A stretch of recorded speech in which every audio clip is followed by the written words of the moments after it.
All right. Welcome.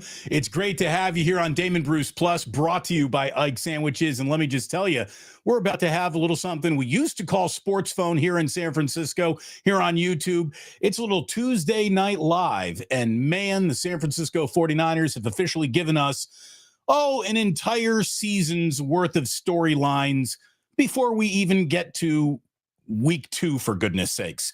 Let's see. Just today alone, we found out that Brock Purdy may be unavailable in week 2.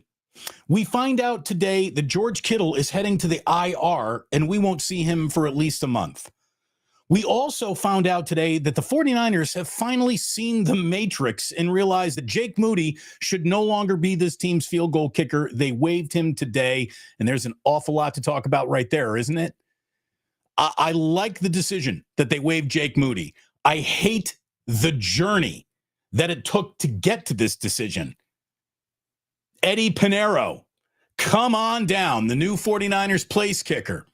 We got a whole bunch of rookies that did a whole lot of no-showing in week 1. We had a whole lot of special teams failure that went way beyond the scope of Jake Moody in week 1 when we were promised such a huge turnaround from this team's special teams unit. Haven't seen that yet. A major injury to Kittle, a minor injury right now to Purdy, the possible appearance of Mac Jones, the cutting of Jake Moody. There's an awful lot going on for the San Francisco 49ers right now, and it's great to have you here to talk about all of it. As always, Damon Bruce Plus is brought to you by Ike Sandwiches. That's the bald gentleman in your lower left-hand corner. Ike has got one of the best sandwich shops in America with over 100 locations, and it is growing by the week. So hopefully you live around in Ike's. If not, hopefully you will soon, because there's one coming to you soon. And hopefully you are on your way to go over to sign up to be a participant in tonight's call-in show at showus.tv. That's where you got to go to get your ticket in line to come on in. Again, thank you so much for being here. It's great to have you here. Like and subscribe. I'll tell you, another goal of this channel is to get to 50,000 subs by the bye week for the 49ers, which is week 14. That would be some aggressive expansion. So if you would, please hit like, hit subscribe, and thanks for being a part of this really cool community that we've officially built here. It's great to have you. I want to thank both Steve Marshall and Aaron Glatzer for setting me up with showus.tv. I want to thank tonight's producer, Caleb, for working with me. Caleb, where are you even based? Where are you, in Texas right now? Dallas, Fort Worth, baby. How about them Cowboys?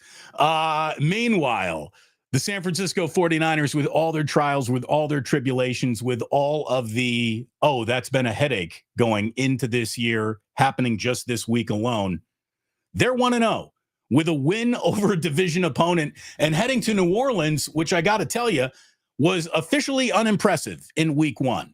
So the 49ers have a good chance, no matter who or how they show up to New Orleans, to go to 2-0, and that is the most important thing. In terms of who is called in, who's ready to go, Caleb, have we got anybody officially in queue? Not yet. Caleb is going to get them ready. Fantastic. Again, let's just kind of add Jake Moody's name to a list of failed draft picks, which sort of, define that 49ers draft class right now. I mean, it is just not very good when you look at the state of the San Francisco 49ers and that 2023 draft class that they had. Let me officially bring this up over here. I know that I sent myself this email earlier today because I just said, wow, that's not really good. So there was no first-round pick. There was no second-round pick in 2023 for the 49ers. Their first pick was in the 3rd round. That was Jair Brown, and he got 2 snaps on defense in week 1. Jair Brown has basically already been replaced by Marquise Siegel in this secondary. So Jair Brown's victory lap of being one of the guys that really worked out from the 2023 draft class, it's in a little bit of peril right now. Jake Moody waived. Cameron Latou cut 0 NFL games. Darrell Luter, 0 career starts, 0 snaps on defense in week 1. Robert Beal, 0 career starts. He was inactive for week 1. And you got D. Winters, who was a 6th-round draft pick and was all over the field on Sunday and played one of the best games that the 49ers saw from any defender. D. Winters living up to the billing of what, a 6th-round pick. It's amazing how often a late-round draft pick has bailed the 49ers out of a terrible draft class. I mean, this has happened with George Kittle. This has happened in a way with Fred Warner. This is now happening with D. Winters, the only real survivor, with keep your fingers crossed for Jair Brown, I guess. But I'm not a big believer in Beal ever really impressing us. Maybe he will, maybe he won't. The problem for the 49ers in week 1 is also what I'm going to call a happy accident. Because, look, there was very little defensive line pressure. Mikael Williams hardly had his name used. We did not see C.J. West in any way. Alfred Collins was hardly a no-show. They didn't even dress Nick Martin. Upton Stout got baptized by the fire that was Jackson Smith and Jigba. He had an awful lot of on-the-job learning in his first NFL game, and Marquise Siegel did play well. But that's a big handful of rookies that aren't even involved yet, and they've won. And they played pretty good defense, all things considered, up in Seattle. And what just an incredible closeout to the game that Nick Bosa gave the 49ers. It's exactly what the 49ers needed, because you didn't see much of Bryce Huff in that game. Nick Bosa, when it mattered most, made the biggest play he's made for the 49ers in 2 years. He got the holy trinity of taking down a quarterback. He got the sack, he got the strip sack, and he got the fumble recovery. So that was just a huge moment for Nick Bosa. Christian McCaffrey obviously had a huge game. He didn't get into the end zone, but he touched the ball more than 30 times. What was a little disappointing is that meant Isaac Guerendo touched the ball 0 times. He was not seen. He was not heard of. We did not get an Isaac Guerendo sighting. We did see Brian Robinson Jr. to some degree, varying, impact. So it was a very interesting week 1 for the 49ers. And thank God that what looked like a pass that was almost ticketed to be Brock Purdy's 3rd interception of the day found Jake Tungus in the back of the end zone, and the 49ers go on to win a football game they probably should have lost. But we're not going to judge this by any beauty pageant here. This is a pass or fail. And if you won, you passed. And if you lost, you failed. It's just that simple. And that's why Jake Moody had to go. This is a results-oriented business, and it doesn't matter what round you were drafted in. If you're not getting it done, especially if you're a kicker. Look, kickers are like high school girlfriends, okay? It's better to try 20 out until you find one you really like than to give 20 opportunities to prove that they're the right person, even though you know they're not. You got to play the field when you're not sure. That comes to girlfriends, and that comes to NFL kickers, because these guys are hardly on the team. They're a weird satellite operation around the football team itself. There's no easier guy to replace on a team than a struggling kicker, which just kind of makes you wonder why it took the 49ers so long to do that. Well, today they finally admit what we've all known, that it was time to go Jake Moody, who was 12 for his last 23. That's 52%. Like, that's a good week at the plate for a major leaguer. That is a bad percentage for any kicker. He was 6 for 16 from 40, and in 32 games, it's over. Now, I said Greg Joseph. I hope he didn't go very far from Santa Clara. I thought for sure that Greg Joseph would be the guy that they brought in to kick. It's not. It's going to be Eddie Pinheiro coming in to save the 49ers on special teams from a field goal kicker standpoint. We have our first caller up and ready to go. Thomas, thank you so much for calling in. It's great to have you here. I recognize your name. You've been a great supporter of the show and the channel, and I really appreciate it. Let's go live to Thomas, who I believe is here right now. Do we still have him, Caleb? All right, Thomas. I don't see Thomas. I don't hear Thomas yet. Damon. I don't hear Thomas. No, I don't see Thomas either. Let's see. Little glitch. It would be a shame if on this call-in show there was no actually calling in. Now, wait a minute. I see Thomas on my phone, but I don't see him on the actual screen yet. Let me see. Where is Thomas? Thomas, do you see me? Do you hear me?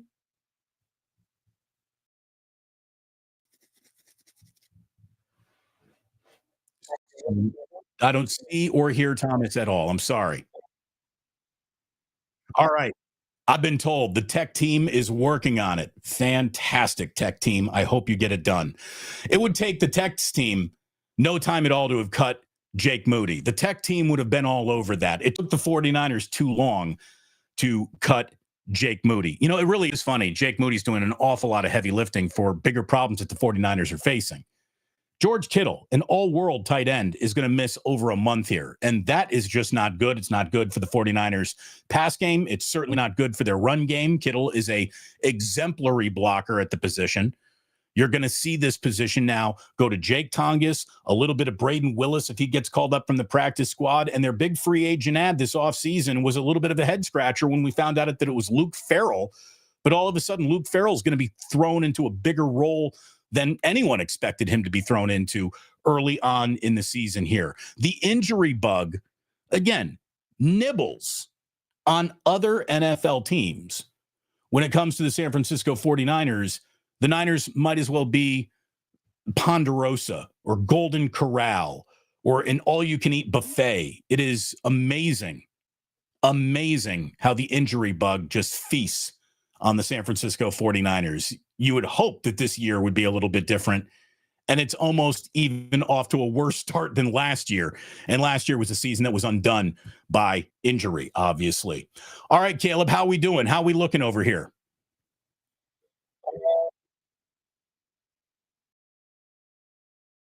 Okay, we're going to do a page reload. Oh, my goodness. I don't even know what that means. You know, it's funny.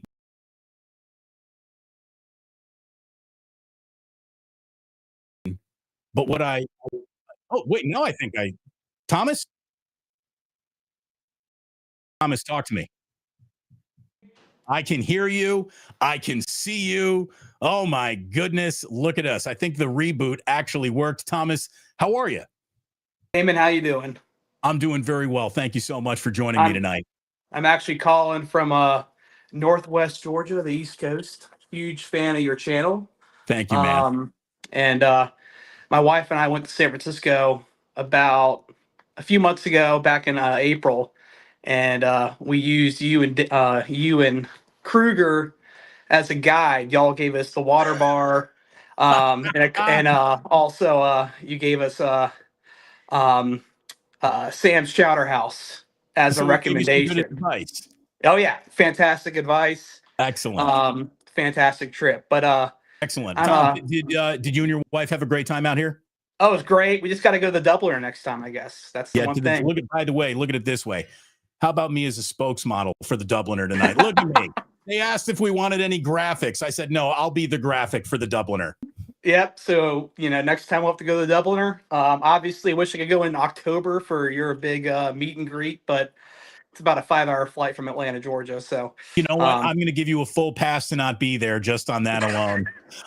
Thomas, there are so many things going on with the San Francisco 49ers. What's on the top of your mind? so I'm actually, obviously, a lot of struggles week one, but they got the win. I'm excited about the fact that, we got Marquis Siegel, him and Mustafa in the future. I think it's going to be an awesome tandem in the safety spot going forward. So I'm very excited about that. And then also, I thought Purdy was super clutch going, at the end of the game there. So those are my thoughts. I thought it was a great end of the game and a good start to the season. When not throwing interceptions, Brock Purdy had a really good game. He really did. He played well when not throwing backbreaking into triple coverage. What are you doing, Brock? Level interceptions that were bad. Let's not pretend that those were good. They were bad.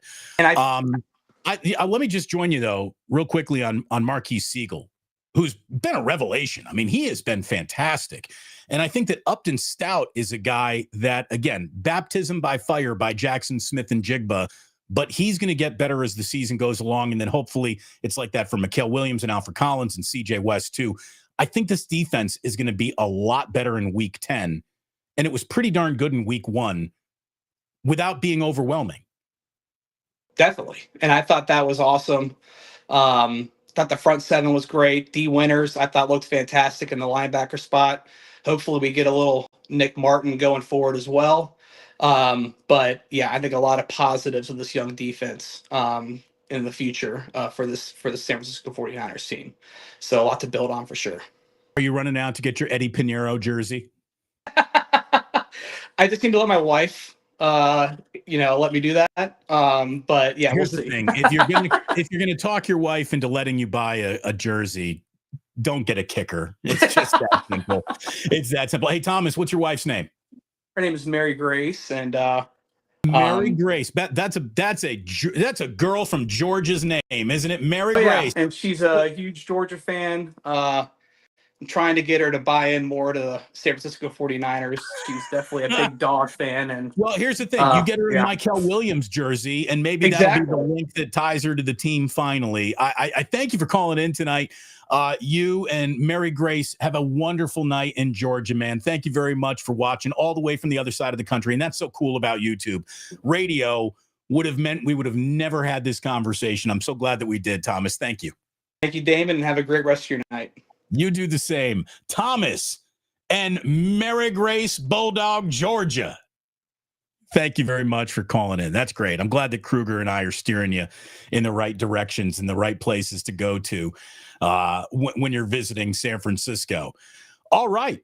Have we got a stream lined up now here, Caleb? Are we got people ready to come on in one after the other?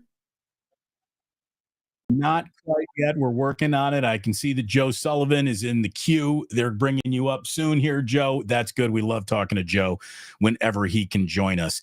I'll tell you, for a guy like Kittle to miss a month, it's devastating. There's no way to put any lipstick on that pig. You can't put a bow on Kittle's absence, especially when you're still without Demarcus Robinson due to suspension, without Brandon Ayuk due to injury, maybe without Jawan Jennings due to the problems that he was suffering, the shoulder, the calf that was lingering from the offseason. The Niners are a little bit banged up right now. Ricky Pearsall is going to really have to show up in New Orleans. Christian McCaffrey is going to be asked to touch the ball 30 times again. I think they got to incorporate Garendo. Full stop. It's time to get Isaac Garendo involved in this game plan. And whatever little razzle dazzle, whatever special play you got tucked away in a top drawer for Kyle Juszczyk on 3rd and 4, you better have that shit ready to go, Kyle, in New Orleans, because you might need it, especially if it's going to be Mac Jones leading the 49ers into what, the Caesar Superdome. It could be Mac Jones, which means this team's going to have a great game plan. Did you say we were ready to go, Caleb? We're ready with Joe. Let's say hello to Joe. Bring Joe in right now, if you would, please. I don't see Joe. Can I hear Joe at the very least? Can you hear me? TV. Damon. I don't see Joe, nor do I hear Joe. There's Joe. Now I see him. I'm a little dark. Joe, can you hear me? I can hear you. Can you hear me? Can you hear me? What do you think? Can he hear me? Can he see me? I can see him a little bit. I can hear you.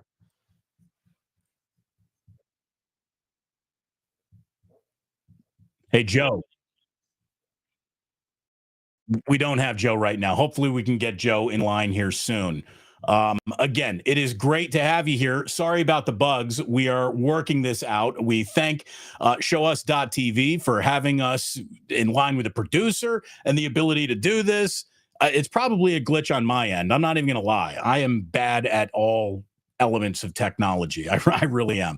But hopefully we can get that ironed out. Again, when it comes to ironing things out, the 49ers basically already need to bring the entire team to a laundromat to get things professionally pressed. There's so many wrinkles early on in this year. It's a little nuts how much chaos has just been thrown into a season that hasn't even reached week 2. This, by the way, brings us back to the decision to cut Jake Moody, a decision that needed to be made. I'm glad that it was made. I hate the process. I hate the process that brought us to Jake Moody's decision. As I was talking about earlier today,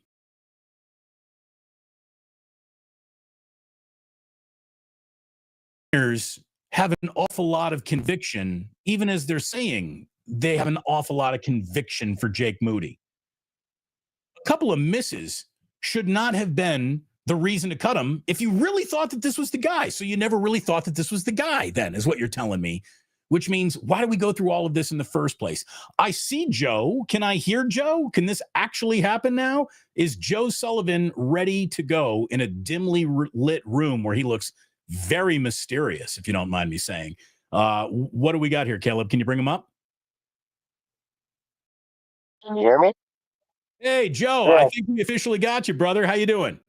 Oh man, it's good to see you, DB. I'm excited. I'm stoked to be on the show. Technical difficulties or whatever, it's all good. Stoked to talk Niners. How you been?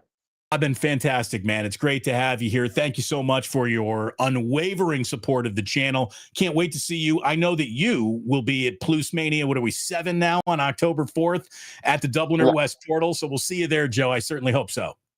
Absolutely. I'm not going to pass up a Guinness with you, DB, and the crew. Plus has been great. It's been so much fun getting to be a part of the channel. Have you been growing? And earlier today on all the shows, I was feeling really negative. Just so upset with the personnel decisions that the team has made lately. But I figured tonight I'd call in and be a little more positive. Talk about that defense. Hey, lay it on me. Tell me why you're excited about this defense and what you like and what you're glad you're showing up in New Orleans with. I guess you got to start with Robert Saleh, man. It's so good that he's back in the room. Oh my goodness, you can see the vibes come all the way through the TV, even in the watch party. Just seeing how everybody was responding to him on the sideline. If we're feeling like that watching the TV, I can only imagine how the players feel on the sidelines. And I'm not a scholar in football, but I've been watching it my whole life, and you can see that the defense on the front was just kind of vanilla last year, and they didn't make a lot of adjustments, and they just kind of fall into the same old playbook, and they would just get run all over. With Salah, you see the adjustments at halftime. You see how they attack that front and they have all the different stunts.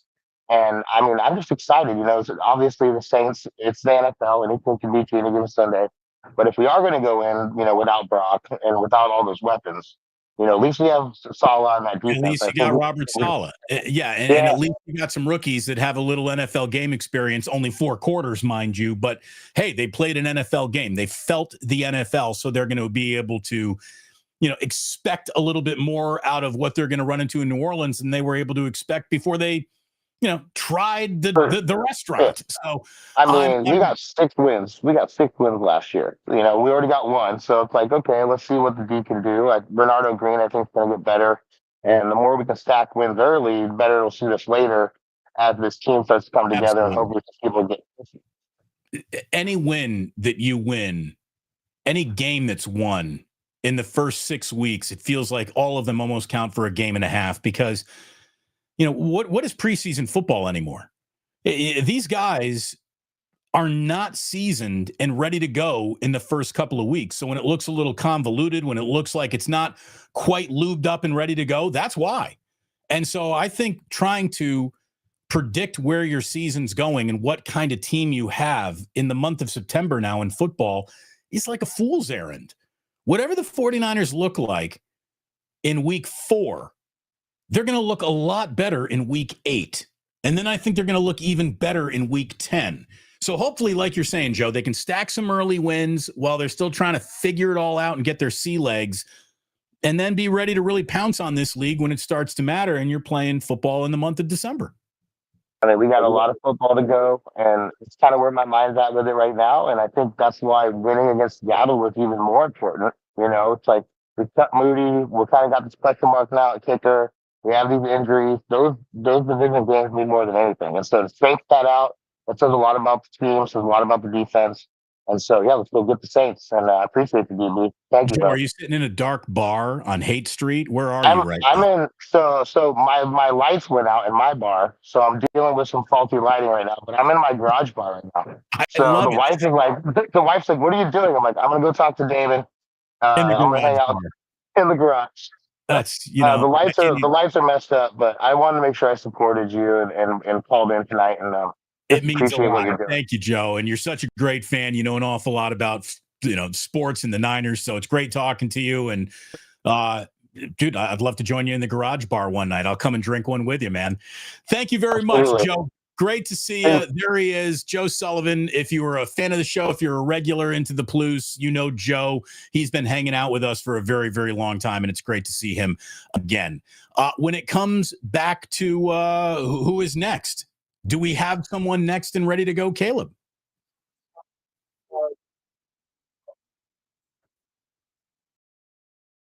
Oh, we got to do a refresh in between each and every person. Oh, that's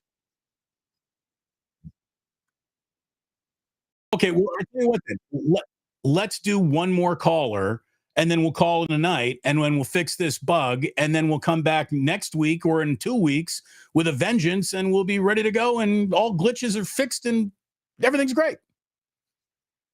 All right, so go ahead, reset me, if you will. Reset me. Do whatever we need to do to reset the system.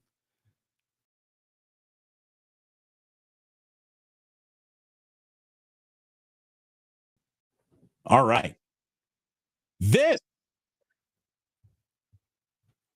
Here's my man Jesse, I believe. Can Jesse officially hear me? I certainly recognize Jesse. We've done call-in shows in the past, and we've seen and talked to Jesse in the past. Jesse, can you see me, brother?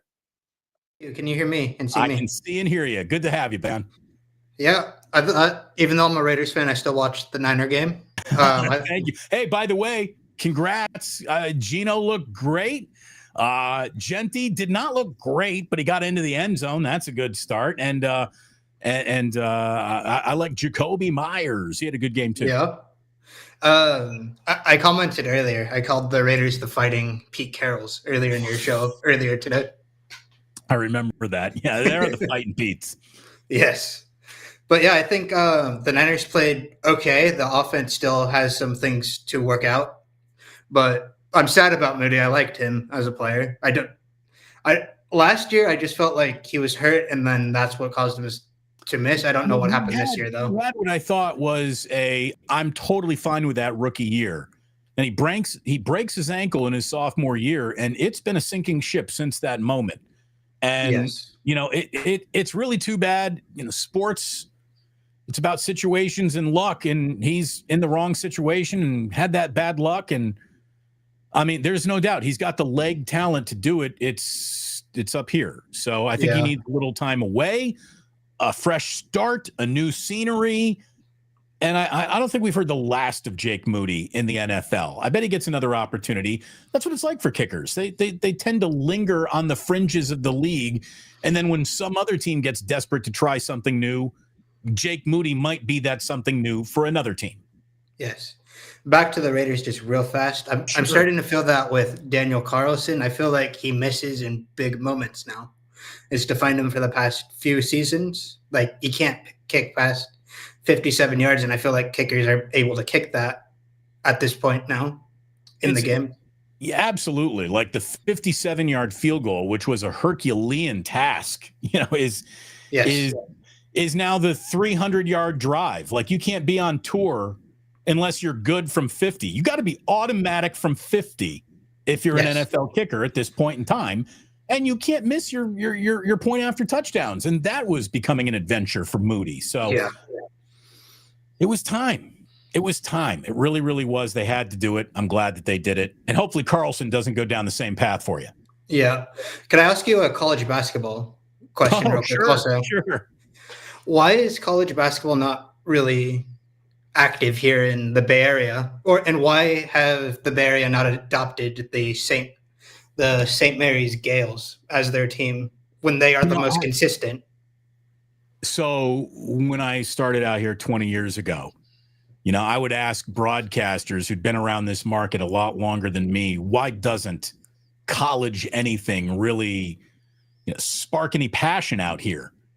And no one ever had a good excuse other than the saying that can't explain it. The Bay Area is just definitively a pro market.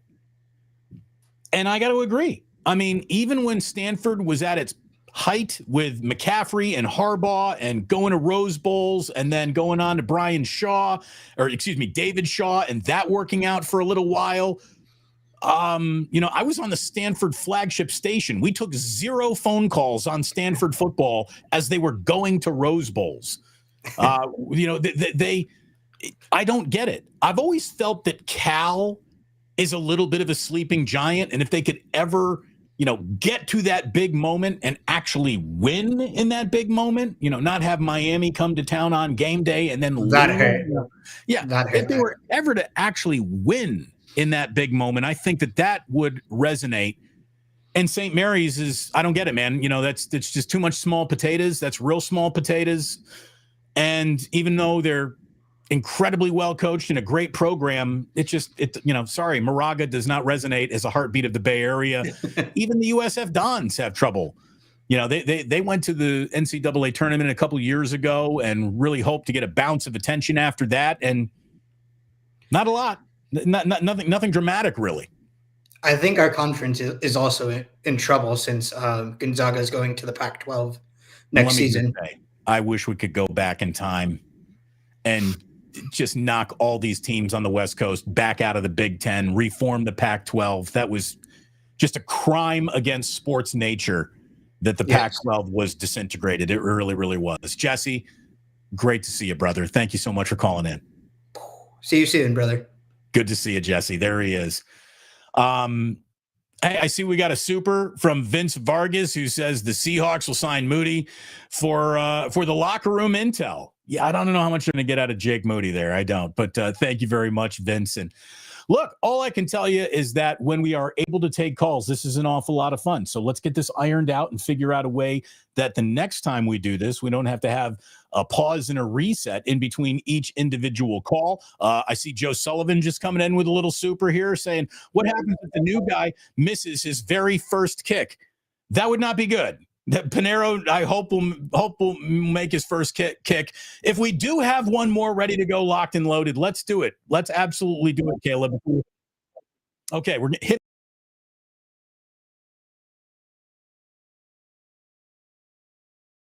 I've just been hit with the reset, and I know we're going to be talking to Chris here soon. Again, I want to thank Ike's, the sponsor of Damon Bruce Plus. Someone earlier was like, what does plus mean? It's the word plus rhyming with the word Bruce. It's very stupid. It happened early in the channel's existence, and for some reason, it stuck. We have Chris, I see your forehead. I see your eyebrows. Let me see your nostrils. There we go. It's your whole face in that picture, man. How are you? Oh, okay. There you go. Oh, my fault. I was looking at the live feed. Hey, just an appreciation, Damon Bruce. Man, I'm nervous. You're a Bay Area sports broadcast legend. If there was GOATs, you'd be one of them, bro, for sure. I appreciate that, man. Yeah. Believe me, I can't even stress how unimpressed you should be. Just trust me on that. No, you know what, Damon? I come from a Hispanic family, and coming from a Hispanic family, my grandparents, they don't really talk that much. But every time my grandpa took me to work when I was like 16, 17, we put on 95.7 around 2:30. We'll be talking during your broadcast. We'll be saying, hey, what do you think about Damon Bruce? What do you think about his take? This and that. And so I just want to say I appreciate you, being a form of conversation for, me and my grandpa, because after you get off, we'd be like, dang, I thought so too. Like, I can't believe you missed that, like this and that. And so I just want to say, Damon, I really appreciate you and what you do for the Bay Area. I don't think the YouTube people know like how impactful you were to the Bay Area radio hosts. You were top dog. And so I just want to say I appreciate it. I'm all grown now, but I still appreciate everything you've done for man. I tell you what, Chris, checks in the mail. Let me just say thank you to you and your grandfather. That means a lot. Let me tell you, men can sometimes have complicated relationships with other men and their families and fathers and sons. You know, I had a great relationship with my father. I've got young sons now. I certainly want to have a great relationship with them. Sports is a touch point for men in bonding and families. And the fact that my show was something that brought you and your grandfather together is one of the most humbling things I can hear. And thank you for inviting me into your family, because that's what you were doing. Every time you put me on in your car, you were inviting me into your car with your family, and it meant an awful lot to me. And man, I'm so glad we were able to take one more call. Goodness. Thing. For sure. And also one more thing too. I just recently bought my first car like 2.5 years ago, and one of the first things I did was I put on 95.7, and I was like, "Where the hell's Damon Bruce? Where's the channel at? He's supposed to be on this time." And so I looked up online. I was like, "Bro, what happened to Damon Bruce?" And I found your YouTube. And I was all like, yo, I'm so glad that he has something. I'm glad that you're blowing up. Hey, road to 50K, and I can't wait to see what we have in store. I'm going to try going to that Double Portal on October 4th at 4:20. I hope to see you there, Chris. Come on in. I'm going to try to. I was actually the one who commented about Ray Ratto the other day because, you know. Bring your grandfather. I will. I'll see. I'll see if he wants to go. I will. I want to buy him and you a beer. Hey, I'll buy you a beer as well. Like I said, I really appreciate you. Keep going up, and like I said, you're a legend down here, and I really appreciate what you do. Chris, thank you so very, very much, man. I really appreciate it. By the way, we got the postman in Capitola weighing in. Oy, oy, oy! With an oi, oi, oi. We thank you. We got Spike Viper saying love the format, love the callers. Thanks for bringing the fans in. And it was a real pleasure, Spike. And thank you so much, Chris, for joining me. Thank you to all of you for joining me here tonight. And all I'm going to tell you is I'm going to ask my good friends Aaron and Steve of ShowUs.tv if we can keep on doing this, we can iron out a wrinkle or two. And the next time we hop on a Tuesday night, either next week or the week after, we'll do a big old show. We'll do a big old show and take lots of calls. But man, you know, even if we had more people lined up, I don't think we could do any better than Chris. What a nice way to end this. And I just want to say thank you to all of you for watching and being a part of this. It means an awful lot that you were a part of this tonight. Thank you. Thank you. Thank you. Thanks to Caleb all the way back in Texas for producing tonight. He did a great job in spite of the glitch that followed us into the show. Caleb, thank you. What a pro you are. It was a pleasure working with you all day. Again, thanks to Aaron and Steve at ShowUs.tv. Thanks to everyone who called in. Thanks to everyone who watched. Thanks to everyone who was generous with a super, who donated. We really, really appreciate that. And I'll just tell you, we're trying to get to 50,000 subs by the bye week. If you're new here, if you're watching for the very first time, it would mean a lot if you hit like and subscribe to this channel. Thank you so very, very much. And join me on Wednesday at 11 a.m. West Coast time. My friend Sam Batesh and I will be bringing you through the end of week one. We'll be transitioning into week two. We will be talking more Niners. We will be talking plenty of NFL. And then tomorrow, a special New Orleans preview with a content creator in New Orleans known as Hold the Mayo. And this guy is awesome. He's one of my favorite content creators out there. Hold the Mayo is going to be joining me for a special live stream tomorrow afternoon out here, West Coast time. It'll be a little bit more in the evening, East Coast time. But what a pleasure it was to spend some time with you here tonight. Thank you so very, very much for joining. And please do remember that sports don't build character, they reveal it. And like that, he's gone.